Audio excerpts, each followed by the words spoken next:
ನನಗದಕ್ಕಿಂತ ಸಮಾಧಾನ ಆದದ್ದು ಯಾಕೆ ಕೇಳಿ, ಅವರಲ್ಲಿ ಅಷ್ಟು ವಿದ್ವತ್ತಿರುವುದಕ್ಕೆ ಕಾರಣ ನಿಮ್ಮ ಮುಕ್ತಾಯ ಕಂಡಾಗಲೇ ನಮ್ಗೆ ಗೊತ್ತಾಯ್ತು. ಇದಕ್ಕೆಲ್ಲ ಮೂಲ ಕಾರಣ ನೀವು ಅಂತ. ನಿನಗೂ ನನ್ನ ಮಗಳನ್ನು ಕೊಡಕ್ ನನಗೇನು ಗ್ರಾಚಾರುವ ಹುಚ್ಚ? ಅದಕ್ಕಿಂತ ಬಾವಿಗೆ ದೂಡ್ತೇನೆ ಅಂದ್ರು. ಒಳ್ಳೆ ಮಾತಾಡಿ. ಹಾಗಾದ್ರೆ ನಾನು ಮತ್ತೆ ಕೇಳಿದೆ ಅವರಿಗೆ, ಹಾಗಾದ್ರೆ ಏನ್ ಮಾಡ್ಬೇಕು? ಕೆಲಸ ನಿಂದೇ, ಆದರೆ ನೀನು ವಿದ್ಯುನ್ಮಾಲಿಗೆ ನನ್ನ ಮಗಳನ್ನು ಕೊಟ್ಟು ಮದುವೆ ಮಾಡುವುದು ಅಂದ್ರು. ಕೆಲಸ ಎಲ್ಲ ನಂದೇ ಅಂತ, ವಿದ್ಯುನ್ಮಾಲಿಗೆ ಕೊಟ್ಟು ಮದುವೆ ಮಾಡುವುದು. ನಿಮ್ಮ ಅಮ್ಮ ಹೇಳಂತ ಕೆಲಸ ನಿನ್ನಂತ, ನಾನು ಮತ್ತೆ ಅವಳನ್ನ ಮದುವೆ ಆಗುದು ಕರ್ಮಕ್ಕ.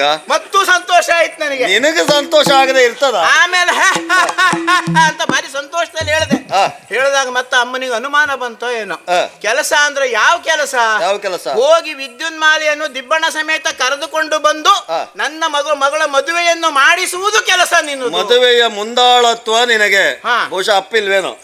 ಹಾಗಲ್ಲಪ್ಪ, ಹೇಳಿದ್ದೆ ಮುಂದಾಳತ್ವ ನಂದಲ್ಲ, ದಿಬ್ಬಣ ತಕೊಂಡು ಹೋಗುದು. ನಾವೇನಿದ್ರು ನಾವು ಕೆಲಸದವರಲ್ವಾ, ಹಾಗಾಗಿ ನಾನು ಇಲ್ಲಿಗೆ ಬಂದೆ. ಬಾಲ್ಯದಿಂದಲೂ ಅವಳನ್ನ ಕಂಡು ಬೆಳೆದವರು ನೀವು, ಆಡಿಸಿದವರು ನೀವು.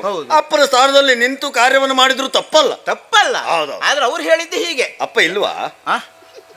ಅಪ್ಪ ನಮ್ಮ ದಿತಿದೇವಿಗೆ ಅಪ್ಪ ಇಲ್ವಾ? 13 ಜನ ಹೆಂಡತಿಯರಿಗೆ ಅಪ್ಪ ಇದ್ದ ನಾವ, ಗೊತ್ತಾ?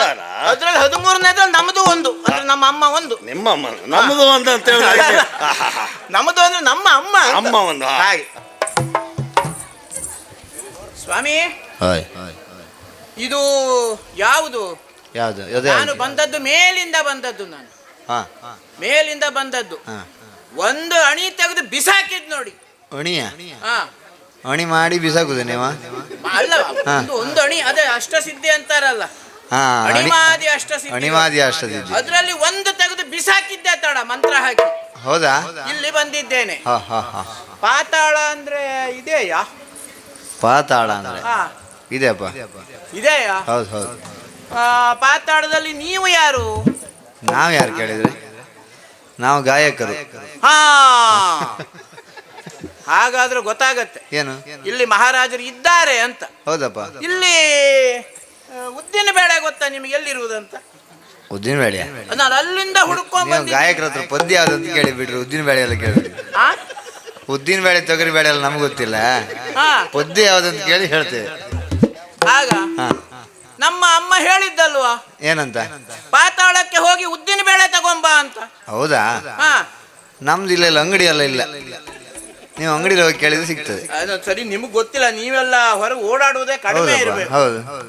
ನೋಡಿದ್ರ ಸ್ವಾಮಿ, ಓಲಗಸ್ತನ ಸಂದರ್ಭ ನನ್ನ ಸಭೆಗೆ ಒಬ್ಬನ ಆಗಮನ ಆಯಿತು. ತನ್ನಷ್ಟಕ್ಕೆ ತಾನು ಮಾತಾಡ್ತಾ ಇದ್ದಾನೆ. ಹೌದಪ್ಪ. ಯಾರು ಏನು ಅಂತ ತಿಳಿಬೇಕಾದ್ದು ನನ್ನ ಕರ್ತವ್ಯ. ಸ್ವಲ್ಪ ತಡೀರಿ, ನಾನು ಭಾರಿ ಅವಸರದಲ್ಲಿದ್ದೇನೆ. ನಮ್ಮ ಅಮ್ಮ ಒಂದು ಕಾರ್ಯ ಕೊಟ್ಟಿದ್ದಾರೆ. ಹೌದಾ? ಅವಸರದಲ್ಲಿ? ಹೌದು. ಹಾಗಾಗಿ ನಾನು ಅವ್ರು ಮಾತಾಡಿಸಿ, ಅವರು ಸಿಕ್ಕಿದ ಮೇಲೆ ಮತ್ತೆ ಬಂದು ನಿಮ್ಮನ್ನು ಮಾತಾಡಿಸಿಯೇ ನಾನು ಮನೆಗೆ ಹೋಗ್ತೇನೆ. ಯಾರದೋ ನಿರೀಕ್ಷೆಯಲ್ಲಿ ಬಂದವ ಅಂತ ಆಯ್ತು. ಹೌದು. ಹಾಗಂತ ಅವರು ಸಿಗದೆ ನನ್ನಲ್ಲಿ ಮಾತಾಡುವುದಿಲ್ಲ. ಯಾರನ್ನೋ ಹುಡ್ಕೊಂಡು ನನ್ನ ಸಭೆಗೆ ಯಾಕೆ ಬರ್ಬೇಕು? ನಿಮಗೇನಾದ್ರೂ ಗೊತ್ತಾ?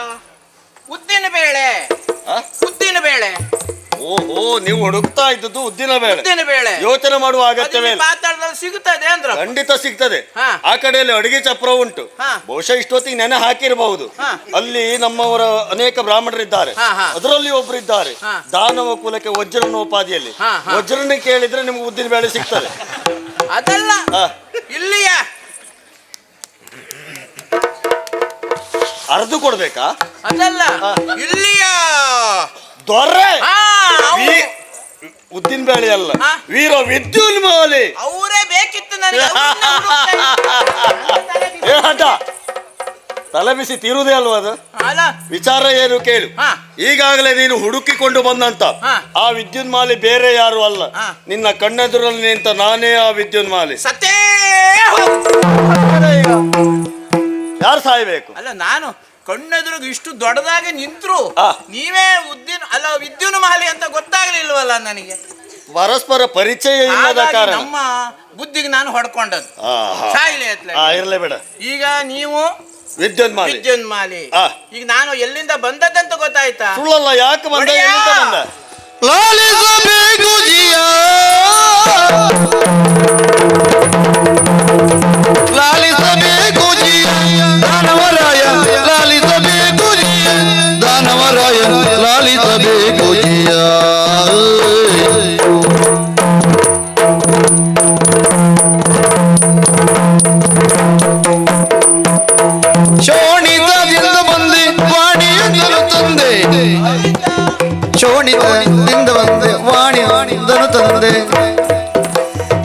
ತಕ್ಷಣದೊಳ್ಳು ಬರಬೇಕೆಂದು ತಕ್ಷಣದೊಳ್ಳು ಬರಬೇಕೆಂದು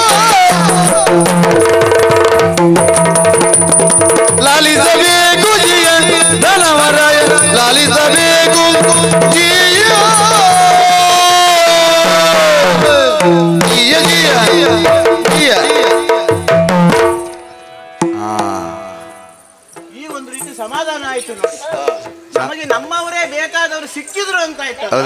ನಿಮ್ಮವ್ರ ಭೇಟಿ ನಿಮ್ಮ ಕಾಲು ಹಾಕ್ಲೇಬೇಕಲ್ಲ. ನನಗದಕ್ಕಿಂತ ಸಮಾಧಾನ ಆದದ್ದು ಯಾಕೆ ಕೇಳಿ, ಅವರಲ್ಲಿ ಅಷ್ಟು ವಿದ್ವತ್ತಿರುವುದಕ್ಕೆ ಕಾರಣ ನಿಮ್ಮ ಮುಕ್ತಾಯ ಕಂಡಾಗಲೇ ನಮ್ಗೆ ಗೊತ್ತಾಯ್ತು. ಇದಕ್ಕೆಲ್ಲ ಮೂಲ ಕಾರಣ ನೀವು ಅಂತ ಅರ್ಥವಾಯ್ತು ನನಗೆ. ಅಲ್ಲ ಒಡೆಯ, ಓ ನಾನು ಅಲ್ಲಿಂದ ಬಂದದ್ದು. ಎಲ್ಲಿಂದ? ಎಲ್ಲಿಂದ? ಶೋಣಿ ತಿಂದು ಬಂದದ್ದು. ಸ್ವಾಣಿ ತಿಂಗಳಿಗೆ ಬಂದದ್ದ? ಶೋಣಿತದಿಂದ ಬಂದದ್ದು. ಶೋಣಿತ ತಿಂದು ಬಂದದ್ದಲ್ಲ, ಶೋಣಿತದಿಂದ ಬಂದದ್ದು. ವಾಣಿಯನ್ನು ತಂದೆ. ಎಲ್ಲಿದ್ದಾಳೆ? ಅಲ್ಲೆಲ್ಲ ಹುಡುಕುದು ಬೇಡ ನೀವು. ಅಲ್ಲ, ವಾಣಿ ಮಾತು ಮಾತು ಕೆಲವೆಲ್ಲ ಶಬ್ದಗಳು ನಮ್ಮ ಅಮ್ಮ ನಮಗೆ ಹೇಳಿಕೊಟ್ಟಿದ್ದಾರೆ. ಯಾವಾಗಲೂ ದೊಡ್ಡ ದೊಡ್ಡ ಮಾತಲ್ಲಿ ಉತ್ತರದಲ್ಲಿ ಮಾತಾಡ್ಬೇಕು. ಹೌದಾ? ಶಬ್ದ ದೊಡ್ಡದು ಹಾಕ್ಬೇಕು ಅಂತ. ಆಗ್ಲೇಪ್ಪ ಆಗಲಿ. ಎಷ್ಟೆಷ್ಟು ದೊಡ್ಡದು ಹಾಕ್ಲಿಕ್ಕೆ ಆಗ್ತದೆ ಇವತ್ತು ಅಷ್ಟು ಹಾಕಿಬಿಡು. ಅಷ್ಟು ಮಾಡೋದು. ವಾಣಿಯೊಂದನ್ನು ತಂದೆ ಅಂತ ಹೇಳಿದ್ರೆ ಮಾತಿದೆ, ವಿಷಯವೊಂದನ್ನು ತಂದೆ ಅಂತ. ಈಗ 100ಕ್ಕೂ 100 ನೀವೇ ಅಲ್ವಾ ವಿದ್ಯುನ್ ಮಾಲಿ? ನಾನೇ. ಯಾಕಂದ್ರೆ ಈ ಹಿಂದೆ ನಾನು ನೋಡ್ಲೇ ಇಲ್ಲ ಅವ್ರನ್ನ. ಹಾಗೆಲ್ಲ ನೋಡ್ಲಿಕ್ಕೆ ಸಿಗುವವ ನಾನಲ್ಲ. ನಾನು ಬಂದದ್ದು ಇದೇ ಮೊದಲು ಪಾತಾಳ. ಖಂಡಿತವಾಗಲು. ನಮ್ಮ ಒಡತಿ ದಿತಿದೇವಿಯ ಪರಿಚಯ ಉಂಟು ನಿಮಗೆ? ಹೆಸರು ಕೇಳಿದ್ದೆ. ಹೆಸರು ಕೇಳಿದ್ದೀರಾ? ಬಹಳ ಪ್ರಚಾರದಲ್ಲಿರುವವಳು. ಅವರಿಗೆ ಒಂದು ಮಗಳಿದ್ದಾಳೆ. ಹೌದಾ?